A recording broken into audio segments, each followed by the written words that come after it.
Nuestra historia comienza en Alstaten, Suiza, con un puñado de productos de inmejorable calidad. El sueño fue creciendo y con él cruzamos fronteras de innovación tecnológica, geográficas y generacionales.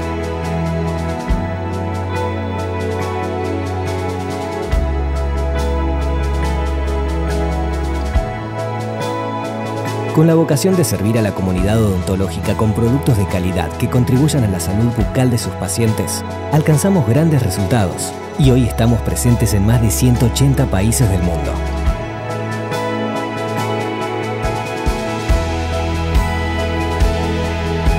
Nuestro liderazgo en Latinoamérica y el Caribe se basa en 3 pilares: productos confiables e innovadores, el mejor equipo de distribuidores de la región, que nos vincula con odontólogos de 27 países, y una historia de interrelación con las escuelas odontológicas, hoy denominada Colten School Program, que dio origen al foro educativo Colten School e-Forum, una plataforma e-learning y un puente de comunicación entre las escuelas y la comunidad odontológica latinoamericana.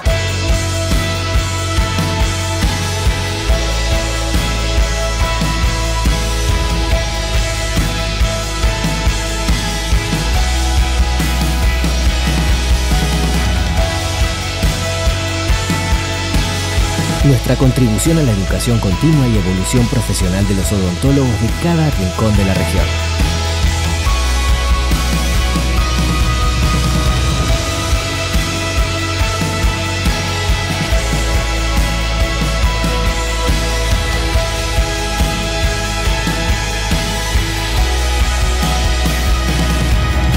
Unimos Latinoamérica con el resto del mundo, sirviendo a cientos de universidades, miles de odontólogos y millones de pacientes. En Colten sentimos a Latinoamérica como un todo, una región única, diversa, pujante y entrañable.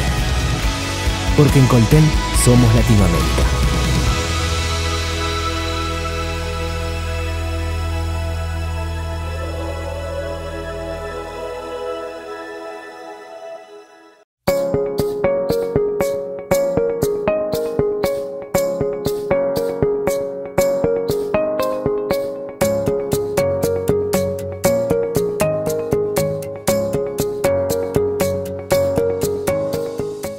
Gracias, Luca, muy buenos días, qué gusto saludarte y a ti y a todos los amigos de Colten. Primero, pues, felicitarlos por este excelente foro que se ha convertido en un espacio académico muy bueno a nivel latinoamericano y agradecerles a ustedes por su amable invitación para compartir algunos conceptos que estamos manejando, pues, en nuestra Facultad de Odontología. Nosotros estamos hablando desde la ciudad de Cartagena de Indias, al norte de Colombia, situada sobre el Mar Caribe, ¿sí? Una ciudad bella, como tú dijiste, histórica, colonial, y estamos conversando desde nuestra Universidad de Cartagena. La Universidad de Cartagena tiene 190 años de fundada, y un dato histórico muy importante: fue fundada por decreto el 6 de octubre de 1826, nada menos que por el propio libertador Simón Bolívar, quien firmó el decreto, quien fungía como presidente en ese momento de Colombia, y Francisco de Paula Santander. Se llamaba Universidad del Magdalena y del Istmo y tenía jurisdicción sobre todo lo que era la zona norte de Colombia, Venezuela, Panamá, Nicaragua y Costa Rica. Actualmente nuestra universidad posee 6 facultades y 17 programas de pregrado. Además de eso, tenemos 31 especialidades, 14 maestrías y 6 doctorados. Y tiene influencia en toda la zona Caribe o zona norte de Colombia. Entre esas facultades se encuentra nuestra Facultad de Odontología, la cual ya completó más de 70 años de fundada. Y tenemos 4 clínicas de 20 unidades cada una para completar 80 cubículos individuales, uno para cada estudiante, donde pueden practicar toda la parte clínica que corresponde a la odontología. Tenemos 4 especialidades: ortodoncia, cirugía oral y estomatología, odontopediatría y nuestra especialidad, que es la endodoncia. En este momento les presento, por ejemplo, nuestro laboratorio de microscopios del posgrado de endodoncia, que tiene 12 microscopios, uno para cada estudiante, manejando tecnología de punta en nuestro posgrado, y además cada estudiante se le asigna una tablet donde va a manejar directamente todos sus casos clínicos. Esa es pues una pequeña presentación de nuestra querida universidad aquí en Cartagena, y en la Facultad de Odontología pues los esperamos a todos, ojalá pudieran acompañarnos algún día. Y bueno, entrando en materia, quise ponerle este título a este tema porque es un tema muy interesante que manejamos como endodoncistas desde hace muchísimos años. Inicio con esta imagen de Craig Barrington, donde se aprecia la magnitud o la magnitud del sitio donde trabajamos como endodoncistas, la anatomía interna apical. Son imágenes bellísimas en dientes diafanizados que nos muestran la anatomía interna de los conductos, las diferentes ramificaciones que se pueden presentar en el tercio apical, cuál es el conducto principal, en cuál foramen tenemos que trabajar o cuál es nuestro foramen principal. Miren, por ejemplo, todas las irregularidades que se presentan en esta anatomía, estos son dientes diafanizados. ¿Cómo podemos hacer nosotros como endodoncistas para conformar y desinfectar estos 3 milímetros que realmente son la clave de nuestro éxito o nuestro fracaso en endodoncia? Siempre me gusta presentar esta microtomografía de mi gran amigo Ronald Ordinola, donde nos muestra las irregularidades que se pueden presentar dentro de nuestro sistema de conductos y nos hace pensar realmente dónde estamos trabajando nosotros como endodoncistas. Todas las salidas, todas las reentrancias que tiene ese conducto, todas las irregularidades, conductos laterales, conductos accesorios. ¿Cómo podemos hacer realmente nosotros para conformar y desinfectar este sistema donde estamos trabajando? No es un tubo liso y directo al ápice, simplemente es un sistema de conductos con todas sus irregularidades que nos presenta un reto inmenso y que es un tema de nunca acabar: cómo vamos a conformar y desinfectar nuestro sistema de conductos. En este video vemos las irregularidades, los deltas apicales, las bifurcaciones, las diferentes ramificaciones que se pueden presentar sobre todo en nuestro tercio apical, que realmente es la zona crítica de la endodoncia. ¿Cómo podemos hacer nosotros como endodoncistas, por ejemplo, en un caso como este donde hay un conducto calcificado, para llegar a nuestra zona apical de la mejor forma posible, ampliando todas estas interferencias de manera que podamos tener un control sobre nuestros instrumentos y nos permitan conformar esta región de la mejor manera posible, respetando la anatomía y teniendo la certeza o la tranquilidad de que hemos ampliado y desinfectado tanto en el límite vertical como en el plano horizontal, para que esta endodoncia pueda ser predecible y con resultados favorables en el tiempo. Les voy a robar 2 minuticos simplemente para hacer un poco de historia. Realmente este es un tema que es de mucha importancia en endodoncia y no es nuevo. Conversando con varios colegas me decían, es un tema de nunca acabar. En la primera conferencia internacional de endodoncia que se realizó en Filadelfia, Estados Unidos, en el año de 1953, asistieron los doctores Luis Grossman, Lester Kahn, Ralph Sommer por Estados Unidos, Francisco Pucci por Uruguay, Nygaard Osby por Noruega, George Hart por Canadá. Y después de hacer un análisis de todos los conceptos que se estaban manejando hasta ese año, imagínense todo lo que se manejaba hasta 1953, desde el año de 1800, ellos concluyeron en esa conferencia: primero, se debe evitar lacerar los tejidos blandos de la región periapical. Para conseguir esto se debe usar un tope y los instrumentos deben mantenerse dentro del canal radicular. Segundo, la obturación del canal radicular debe sellar el foramen apical, y si el último milímetro apical o el canal presenta tejido vital o sano, la obturación debe terminar a este nivel en vez del foramen apical. En esa época, hace muchísimos años, muchos no habíamos nacido todavía, ya estábamos manejando estos conceptos de mantenernos dentro del conducto radicular y respetar los tejidos vitales de la región periapical. Los estudios de Guido Fischer, por ejemplo, en 1907, ya nos mostraba ramificaciones simples o laterales dentro de la dentina, sistemas de conducto intercomunicados, islas de tejido duro dentro del canal radicular, y lo llamó canal system o sistema de canales. Desde esa época ya estamos viendo las múltiples foraminas que se puede presentar en nuestro tercio apical. Luego entonces, ¿dónde instrumentamos? ¿Hasta dónde llegamos? ¿Cuál es el foramen que realmente estamos midiendo en nuestra longitud de trabajo? El tercio apical, realmente estos 3 milímetros son la zona más crítica nuestra.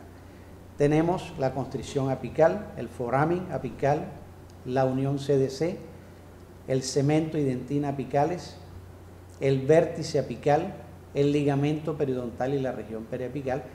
Es realmente la zona de mayor intensidad metabólica y es la que debemos manejar con muchísimo más cuidado para poder conseguir el éxito en nuestra endodoncia. Hay múltiples conceptos, realmente desde esa época, sobre hasta dónde debe llegar el límite apical de la instrumentación y por ende el de la obturación. Por ejemplo, Wayne en 1982 e Ingold desde 1983 preconizaban que la instrumentación debe llegar hasta la unión CDC o cemento dentina conducto. Esta es una zona específica donde se unen la dentina y el cemento hasta donde llega la pulpa y comienza el ligamento periodontal.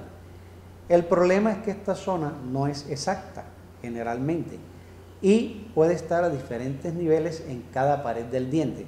Por lo tanto, no tenemos la certeza de que es una zona precisa. Puede encontrarse entre 0.5 y 1.5 milímetros del vértice apical. El conducto cementario puede medir entre 508 micras y 348 en dientes jóvenes, entre los 18 y 25 años, y 802 y 619 en adultos, entre los 55 años o más, según los estudios pioneros de Cutler en 1955. Entonces, por todos los estudios que tenemos, sabemos que la unión CDC realmente no es precisa y, como les decía, en algunas paredes puede estar en uno u otro nivel. Por lo tanto, esta zona vamos a tomarla como una zona de referencia histológica, pero muy difícilmente la vamos a poder tomar como una zona referente para finalizar nuestra instrumentación y nuestra obturación. Seguimos con las preguntas o con los conceptos. ¿Cuál es el límite apical de la instrumentación de obturación? Según Childer, por ejemplo, él nos decía que deberíamos obturar hasta el vértice radiográfico. Sabemos por muchísimos estudios que el foramen apical no abre en la mayoría de los casos en el vértice apical del diente, sino entre 0,5 y 3 milímetros. Por lo tanto, si nosotros vamos a instrumentar hasta el vértice radiográfico, muy seguramente vamos a estar sobreobturando, sobreinstrumentando ese diente y por lo tanto creando una sobreobturación, porque la radiografía nos muestra nada más dos planos, no tenemos la certeza de que estemos dentro de nuestro foramen apical. En algunas ocasiones, pero muy contadas ocasiones, según Castellucci, hay un porcentaje de dientes que puede radiográficamente aparecer el foramen apical cuando está hacia mesial o hacia distal, pero realmente son muy contadas excepciones. Por lo tanto, la verdad es que instrumentar y preparar hasta el vértice radiográfico, estamos realmente, en la mayoría de los casos, creando una sobreinstrumentación. ¿Cuáles son los otros conceptos o cuál es la otra referencia anatómica que tenemos dentro de nuestro tercio apical? ¿Hasta dónde debemos llevar nuestra instrumentación? La constricción apical. Hay unos estudios clásicos de Langeland y de Ricucci y Langeland donde histológicamente determinan que la instrumentación debemos llevarla hasta la constricción apical, que es la zona de mayor estrechamiento a nivel del tercio apical, inclusive antes del límite CDC. es el diámetro menor del conducto, se localiza en dentina y mide aproximadamente 224 micras en dientes jóvenes y 210 micras en dientes adultos, según Krutler en 1955, y se encuentra generalmente ubicado entre 0.5 y 1.5 del vértice apical. Fíjense que estamos hablando la distancia del vértice apical, pero realmente no tenemos la certeza de que sea una constricción exacta. ¿Sí? Hay un estudio de Dummer que nos muestra los diferentes tipos de constricciones que se pueden presentar y las diferentes distancias a las que se encuentra esa constricción del vértice apical. Hay una constricción tradicional, hay otra, la tipo A, la B, taperizada o cónica, la C, multiconstricción, y la C, una constricción paralela. En el tipo A, más o menos se encuentra desde el vértice apical a la constricción a una distancia de 2.69 milímetros. En la tipo B, 1.33, en la tipo C, 2.25 y en la tipo D, 2.68 milímetros del vértice apical. Entonces, realmente, ¿dónde queda la constricción apical? Algunos dientes la presentan muy clásica, otros realmente no se sabe dónde está. En otros tenemos multiconstricciones y no sabemos cuando colocamos el localizador apical exactamente dónde estamos colocándolo, si es en la primera o es en las siguientes constricciones. Sin embargo, es una excelente referencia que podemos tener para tomar la longitud de trabajo. Vamos a mirar un poco la literatura. Con base en la constricción apical, por ejemplo, en el año 1989 hay autores que sugieren pasar la constricción apical, como el doctor Buchanan, que presentó el concepto de patency o lima de pasaje, la cual es una lima K flexible de pequeño calibre y se pasa suavemente a través de la constricción apical sin ampliarla, con el objeto de permeabilizar el foramen y evitar taponamientos de este. Y según él, pues realizar una mejor instrumentación y controlar mejor la obturación de este sistema de conductos. En un estudio de Kaite Liu en el Journal of Endodontics, hicieron una investigación en 53 facultades de odontología en Estados Unidos y el 50% enseñan alguna forma de patency o lima de pasaje en sus programas de pre y posgrado. Se les preguntó también cuál es el límite de instrumentación y obturación establecido entre 43 facultades de odontología. 3 facultades informaron que llegaban hasta el ápice radiográfico, 7 hasta medio milímetro corto, 24 hasta 1 milímetro corto del ápice radiográfico, 6 entre medio y 1 milímetro, 2 entre 1 y 1 milímetro y 1 entre 1 y 2 milímetros. Fíjense ustedes la multiplicidad de conceptos que se presentan en las diferentes escuelas de endodoncia. Y realmente, basado en la evidencia desde aquella época, desde 1956, por Strindberg en su trabajo, nos concluye el mayor porcentaje de éxito se presenta cuando la obturación termina 1 milímetro antes del ápice radiográfico. Hay trabajos de Strindberg en el 56, Granden y Hanson en el 61, múltiples trabajos cuyas principales conclusiones son: los conductos sobreobturados tienen 4 veces más posibilidades de fracasar que aquellos obturados antes del ápice radiográfico. Sigue la controversia.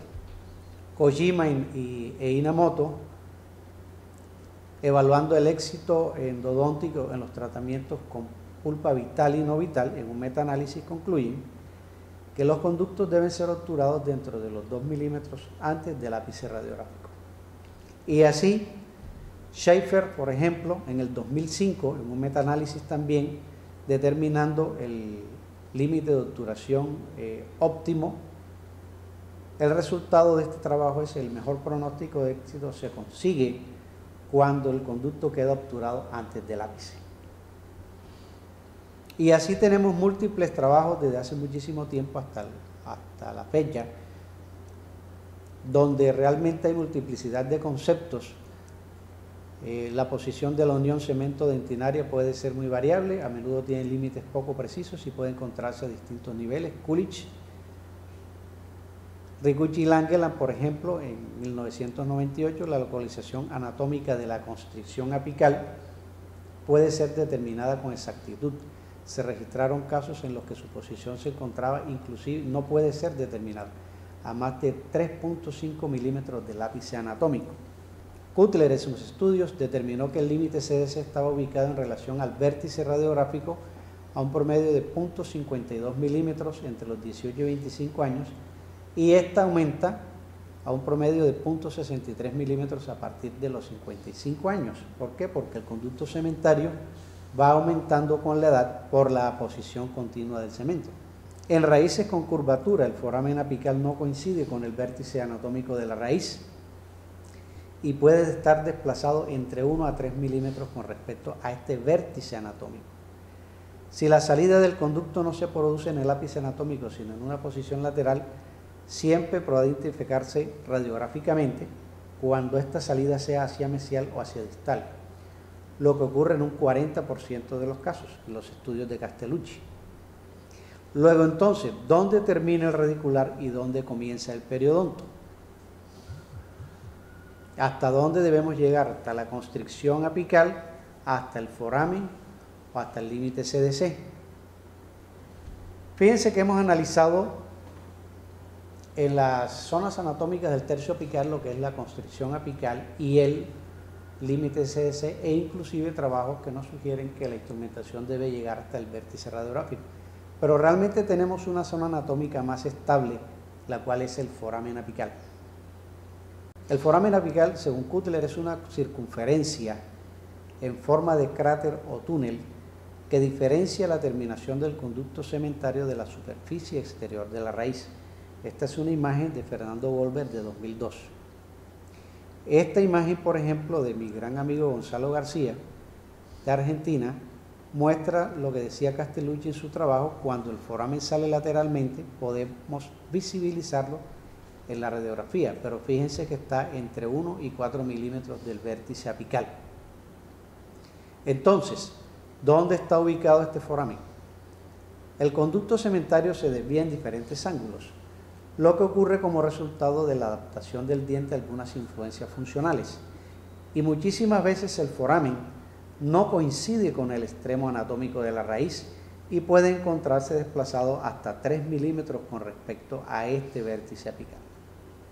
Estas imágenes lindísimas del doctor Francisco Balandrano nos muestran las diferentes formas en las cuales se puede presentar nuestro foramen apical: clásico en forma cónica, amplio con un delta apical, amplio dividido en 2 forámenes o foraminas, o múltiples foraminas al final. Entonces, ¿hasta dónde realmente nosotros debemos trabajar? La forma más frecuente del foramen apical es ovalada con forma de semiluna o reloj de arena. Fíjense ustedes todas las diferentes formas que podemos encontrar en las que termina nuestro foramen apical, inclusive esta forma alargada de aquí, que nos dificulta realmente la limpieza de esa zona en el último milímetro apical. Este trabajo de Pablo Encinas, que fue muy interesante, con 500 pacientes en el nordeste de Argentina, observó que pueden haber múltiples foraminas, inclusive se pueden presentar hasta 7 foraminas en el tercio apical. Entonces, ¿cuál es el foramen o hasta dónde vamos a limpiar? Seguimos con este trabajo y encontró que hasta 1600 micras puede medir un foramen apical ovalado, como este, por ejemplo, o como este. Entonces, realmente eso nos va a dificultar la limpieza y la instrumentación. Múltiples foraminas, diferentes formas, podemos encontrar de todo en nuestro foramen apical.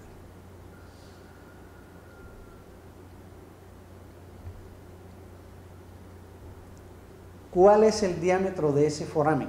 ¿Hasta dónde debemos instrumentar? ¿O cuál es la lima que va a ajustar en ese foramen apical? Generalmente un foramen tiene un promedio entre 200 y 300 micras de diámetro. Por lo tanto, debemos iniciar con una lima que ajuste en ese foramen apical. Y en este trabajo de Wu, independientemente del diámetro del foramen, él midió los diámetros de los conductos a 1 milímetro. Y encontró que en los incisivos centrales a 1 milímetro miden 0.34 milímetros, el incisivo lateral 0.45, el canino 0.31, el premolar 0.37, MB1 y MB2 0.19, disto vestibular 0.22 y palatino 0.33 milímetros en los dientes superiores. En los dientes inferiores 0.37 milímetros en los centrales, 0.37 en los caninos, 0.37 en el lateral, 0.35 milímetros en el premolar, 0.40 en el mesio bucal o mesio vestibular de los molares inferiores, 0.38 en los mesiolinguales y 0.46 milímetros en los distales. ¿Por qué traigo a colación todos estos datos? Porque es muy importantísimo tener en cuenta estudios basados en la evidencia que nos muestran las diferentes distancias a las que se encuentran tanto la constricción apical, la amplitud de los conductos a 1 milímetro del foramen y el diámetro más o menos o más común del foramen. Entonces, ¿hasta dónde debemos instrumentar? Hay escuelas inclusive que pregonan o preconizan instrumentar el propio foramen apical, pero hay trabajos también que nos dicen, como este de Coldero, que realmente no hay una diferencia significativa en la reducción de bacteria intracanal cuando se instrumentó o no se instrumentó el foramen apical. La clave es realizar una correcta preparación, una correcta conformación, una correcta desinfección del canal radicular principal, y así minimizamos la bacteria y podemos conseguir resultados más favorables. En este trabajo de Wu, por ejemplo, que es el mismo que estábamos mirando, no concluimos que la instrumentación no debe sobrepasar el foramen apical. Bien, teniendo en cuenta lo que hemos analizado, constricción apical, distancia de la constricción apical del vértice apical hasta la constricción, distancia del límite CDC, aumento permanente del conducto cementario, podemos inferir que realmente la referencia anatómica más estable que tenemos, y eso pues teniendo en cuenta los diferentes conceptos, la referencia anatómica más estable que tenemos definitivamente es el foramen apical. Sí, la zona más estable y más precisa de hallar e inclusive de controlar.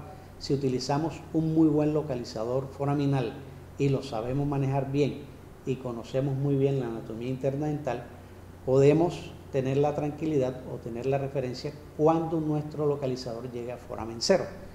Entonces sugerimos tomar el foramen como referencia y trabajar con el localizador a foramen 0 menos 1 milímetro, lo cual nos da la certeza de estar dentro del conducto y a una distancia suficiente para conseguir la desinfección necesaria para que el organismo pueda reparar por sí solo, teniendo en cuenta todas las referencias anatómicas, teniendo en cuenta las diferentes escuelas, si usamos lima de pasaje, si no usamos lima de pasaje. Realmente hay trabajos que nos indican que no hay ningún tipo de problema si usa lima de pasaje en cuanto al control del dolor, pero también hay trabajos que nos indican que si no la usas también podemos tener éxito en nuestra endodoncia. Por lo tanto, nuestras sugerencias están muy respetuosamente. Foramen 0 menos 1 milímetro. ¿Hasta dónde en el plano vertical vamos o estamos trabajando en este momento? En cuanto a hasta cuánto podemos ampliar ese conducto en el plano horizontal para permitir que nuestro instrumento llegue a nuestra longitud de trabajo, vamos a analizar ciertos conceptos y cierta evidencia científica. Por ejemplo, hay un trabajo muy importante que se ha convertido en un clásico, que es este de Of Peters, Effects of Foreign Knitting Preparation Techniques on Root Canal Geometry, donde él hace una microtomografía antes de preparar el diente, antes de instrumentarlo, que son los dientes en color verde. Después de conformados los conductos, realiza otra microtomografía, que son los dientes en color rojo, y posteriormente superpone las imágenes. ¿Y qué encuentra el doctor Pierce en este estudio? Que hasta un 35% de la superficie del canal radicular queda sin ser tocada por los instrumentos. Luego, entonces, ¿cómo estamos haciendo nuestra conformación si quedamos con tejido vital o tejido necrótico o bacterias adheridas a las paredes del conducto? Hay otro trabajo muy interesante de Frank Paquet en el 2009, donde toma varios premolares y hace el mismo trabajo, hace la microtomografía antes de instrumentarlo, después de preparados, toma la otra microtomografía y posteriormente superpone las imágenes. ¿Y qué estamos viendo? Que la mayor parte de los sismos y deltas apicales se han llenado con material radiopaco. ¿Qué significa esto? Que parece que es tejido duro acumulado en las irregularidades del conducto, de los conductos y en los sismos. ¿Qué significa esto? Que inmediatamente nosotros cortamos con nuestras limas, se va a producir lo que se llama un barro dentinario o smear layer, que a pesar de que vayamos retirándolo o eliminándolo durante la irrigación o en los sistemas que se viene pegado ese barro dentinario smear layer, hay una parte de ese barro dentinario que se acumula o que se compacta dentro de las irregularidades del conducto. Entonces, ¿cuál es el problema aquí? ¿Cómo vamos a eliminar esa cantidad de material o bacterias que se acumulan en los sismos, en las irregularidades, para ayudar a nuestra instrumentación a eliminar eso? Sobre todo el biofilm. Sabemos que el biofilm se localiza principalmente en el tercio apical, porque tiene una anatomía más compleja, porque hay menor acción de los irrigantes y medicamentos, porque hay una baja tensión de oxígeno que favorece la proliferación de bacterias anaeróbicas y tienen acceso a los nutrientes de los tejidos apicales y periapicales.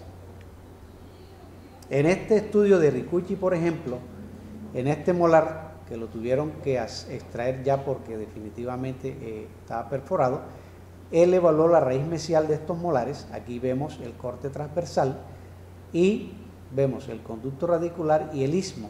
En este momento vemos el conducto radicular.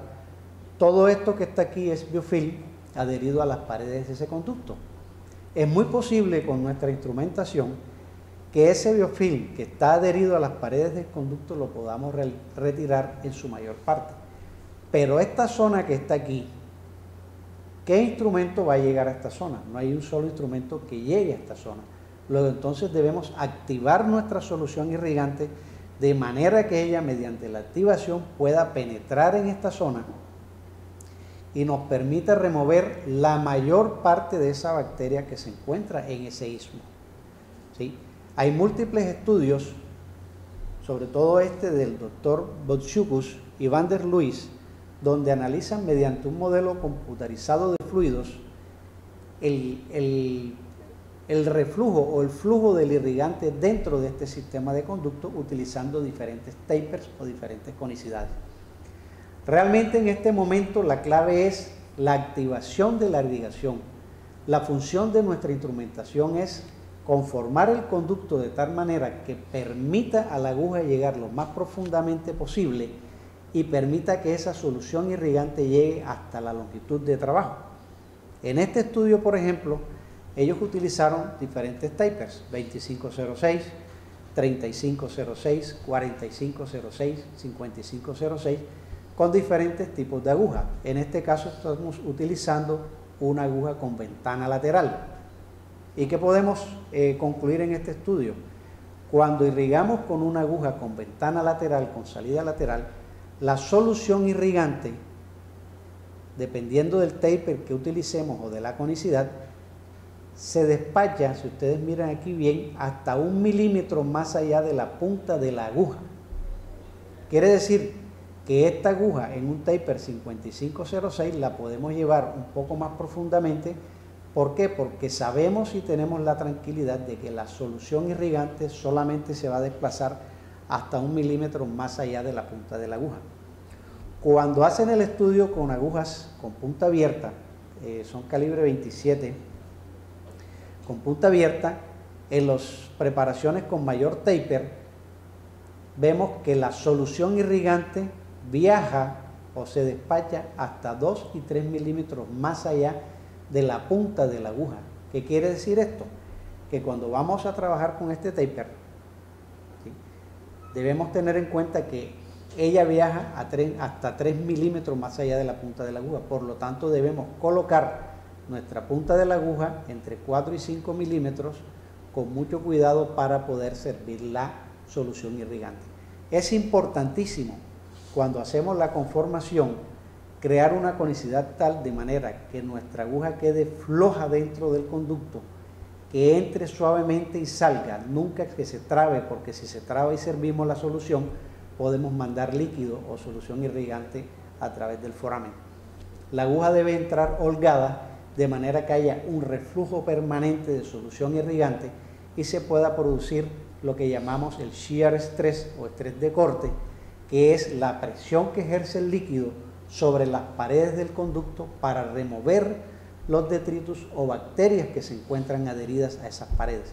Debe haber un reflujo permanente de solución irrigante que nos permita colocar nuestra aguja lo más apicalmente posible, minimizar el riesgo de extrusión, pero que al mismo tiempo ese flujo remueva las bacterias o restos de debris o detritos que se encuentren adheridos a ese canal radicular o a esas paredes del conducto radicular. Para eso debemos remover las interferencias cervicales. Realmente no vamos a tratar de llegar directamente al tercio apical con nuestra lima inicial. ¿Por qué? Porque vamos a tomar una conductometría errada en caso de que consigamos llegar a este tercio apical. Mientras que si quitamos las interferencias del tercio cervical y medio, nosotros podemos ir ampliando ese conducto, ¿sí? Al mismo tiempo que vamos quitando las interferencias, vamos haciendo un preflaring, vamos disminuyendo bacterias, vamos permitiendo que nuestra solución irrigante fluya mejor en el tercio cervical y medio y finalmente podemos dedicarnos con toda tranquilidad a nuestro tercio apical. Conseguimos un acceso en línea recta a nuestro tercio apical y podemos prepararlo con toda tranquilidad. El acceso en línea recta nos va a mejorar las posibilidades de limpieza mecánica y como resultado vamos a incrementar la posibilidad de remover el biofilm y llegar a las capas bacterianas más profundas. Otro tema que tenemos en cuenta durante la irrigación es la famosa vapor lock o burbuja de gas. Este es un video de del máster de endodoncia de la Universidad Europea de Madrid, donde ellos en este trabajo con dientes diafanizados demuestran, tiñendo la solución, cómo se forma la burbuja de gas o vapor lock que impide que nuestra solución irrigante con jeringa llegue hasta la longitud de trabajo y por lo tanto no podemos remover esta burbuja y ella no llega hasta allá. Sin embargo, en este mismo trabajo se muestra que irrigando con ultrasonido piezoeléctrico podemos realmente romper esa burbuja de gas o vapor lock y permitir que nuestra solución irrigante llegue a nuestra longitud de trabajo. Inclusive podemos conseguir que ella entre en conductos laterales que se pueden presentar en la anatomía. Entonces realmente debemos activar la solución irrigante para conseguir que ella llegue hasta la longitud de trabajo y poder conseguir una mejor remoción. Este es un video de mi gran amigo Jorge Vera, me lo pasó, donde el diente diafanizado se muestra perfectamente cómo al activar esta solución irrigante penetra en los túbulos dentinarios y nos permite remover la bacteria que se encuentra en esos túbulos dentinarios. Recuerden que la bacteria penetra entre 500 y hasta 1000 micras dentro de los túbulos dentinarios. Luego entonces nosotros debemos ampliar lo suficiente nuestra conformación de manera que le permitamos al hipoclorito penetrar en esos túbulos. El hipoclorito de sodio penetra hasta 300 micras dentro del túbulo dentinario. Mientras nosotros hagamos una preparación más cónica y cortemos un poco mejor, más profundamente dentro de esos túbulos, podemos permitir que ese hipoclorito penetre y remover la mayor cantidad de bacterias. Realmente no las vamos a remover todo, pero sí debemos permitir que el organismo repare por sí solo, haciendo una preparación cónica continua que nos permita, insisto, que la solución irrigante llegue hasta la longitud de trabajo y así podamos remover la mayor cantidad de bacterias y crear en ese tercio apical un ambiente propicio para obturarlo y minimizar cualquier tipo de infección que se pueda presentar en este tercio apical. Entonces, de acuerdo con la evidencia que estamos manejando y con los últimos trabajos de investigación y además la experiencia clínica, podemos concluir realmente que debemos iniciar con una técnica de ampliación cervical que nos permita crear una conicidad suficiente en el tercio apical, en el tercio medio y cervical, entre 6 y 8%. En el tercio cervical entre 8 y 12, en el tercio medio entre 6 y 8%. Y según los estudios de Botsiukus, llevarlo mínimo a un calibre 35 en apical, con un taper o conicidad mínimo del 4 al 6%. ¿Para qué? Para permitir que nuestra aguja irrigante llegue hasta 2 o 3 milímetros, dependiendo del tipo de aguja que vayamos a utilizar. Si es aguja con punta abierta, hasta 3 o 4 milímetros, o si es aguja con ventana lateral, hasta 1 o 2 milímetros de la longitud de trabajo, de manera que nuestra solución irrigante llegue lo más apicalmente posible y nos permita remover la mayor cantidad de bacterias que podamos durante nuestra instrumentación. Antes de hacer una endodoncia, nosotros debemos proyectar nuestro tratamiento. ¿Sí? Debemos proyectar nuestro tratamiento y debemos definir realmente hasta dónde vamos a trabajar, teniendo en cuenta la anatomía interna dental. En estos casos, por ejemplo, ¿qué tipo de sistemas de instrumentación vamos a utilizar? ¿Sí? Si nosotros analizamos, por ejemplo, este diente, vemos que son conductos muy calcificados. Si queremos llegar hasta acá, hasta nuestra longitud de trabajo, hasta nuestro tercio apical, debemos proyectar nuestra instrumentación y decidir realmente qué sistema de instrumentación vamos a utilizar que nos permita negociar esa anatomía, primero haciendo una ampliación cervical o preflaring, después hacemos un glide pass, que podemos hacerlo con las limas 1005, en este caso de HyFlex, ¿sí? Y finalmente utilizando un sistema que nos permita ampliar nuestro tercio apical de manera que podamos negociar todos los conductos que se nos presentan y llegar a una longitud de trabajo predeterminada. Debemos tener en cuenta conocimientos anatómicos, estudios basados en la evidencia sobre hasta dónde en el límite vertical vamos a llegar y hasta dónde en el plano horizontal debemos ampliar nuestros conductos para que nuestra solución irrigante llegue hasta la longitud de trabajo. Podemos utilizar cualquier sistema. Realmente, mientras tengamos en cuenta los conocimientos anatómicos, mientras tengamos en cuenta los conceptos de hasta dónde debemos llegar verticalmente, mientras tengamos en cuenta los conceptos de hasta dónde debemos ampliar en el plano horizontal, nosotros podemos utilizar el sistema de instrumentación que más nos acomode. En este momento hay más de 150 sistemas de instrumentación en el mundo y cada día salen más, tanto rotatorios como reciprocantes. Inclusive debemos estar en la capacidad de utilizar o combinar diferentes sistemas que nos permitan, de acuerdo a la anatomía interna de cada diente, conseguir un mejor resultado. Entonces podemos combinarlos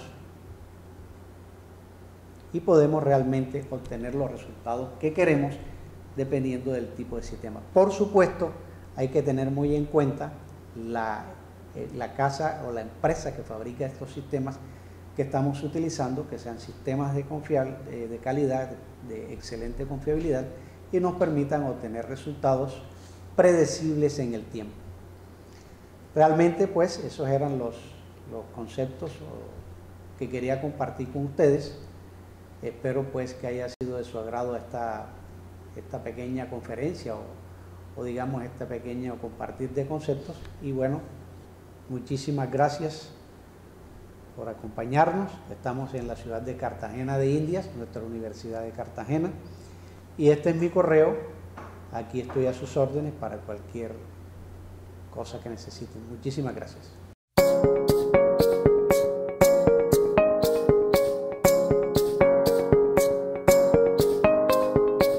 Realmente yo vengo siguiendo el Coltene eForum desde el primero, porque me parece un espacio académico interesantísimo.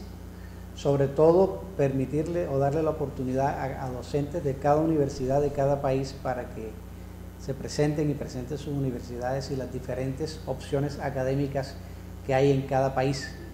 Y me parece un espacio académico interesantísimo, importantísimo, una multiplicidad de conceptos que se manejan aquí, cada quien independientemente, de acuerdo con la filosofía de cada universidad que se presenta, y realmente la experiencia es maravillosa. Hacía mucho tiempo, realmente, uno como conferencista o profesor siempre quiere participar en un foro de estos, dada la seriedad y el alcance académico que tiene. Así que realmente ha sido una experiencia excelente. Muchísimas gracias por la invitación.